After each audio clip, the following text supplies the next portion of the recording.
جنسي کمزوري ولې رامنځته کیږي؟ سلام، ستړي مشئ، زموږ احساس انفو چینل ته پخیر راغلی. لومړی، سیګرټ څښل.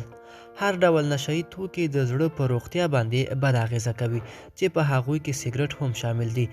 کله چې زړه نشي کولی اعضا ته په کافي اندازه وینه ورسوي نو هغه وخت نامردي تضمین کیږي. دویم، شوګر. د دې ناروغۍ له امله د وینې د ګلوکوز کچه نورمال نه پاتې کیږي او په عصبونو هم اغیزه کوي چې له امله یې شاوخوا 50% ناروغان په نامردۍ اخته کیږي.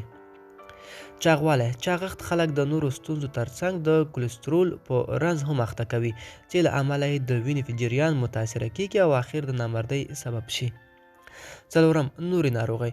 د وینې لوړ فشار، عصبي اختلالات، د نخاعي رګونه یا د دماغو زخم، الزایمر او فالج هم کولی شي د نامردۍ لامل وګرځي.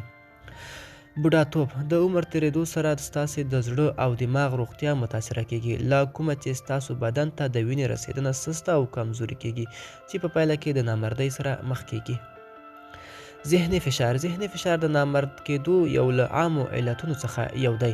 د دې مخنیوي لپاره تمرین وکړئ، کافي خوب وکړئ او له جګړو او قهر څخه ډډه وکړئ.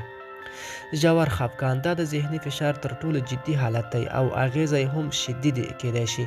د ژور خفګان لپاره درمل هم نامردۍ لامل کیږي. فحشا.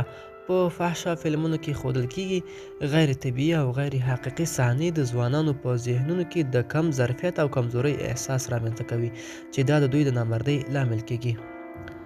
پکتوب. ډاکټر مایکل اورګ وایي چې د پکتوب دوا ستراید کولی شي چې جنسي جوش راکم کړي او د نامردۍ لامل هم کیږي. جانبي عوارض.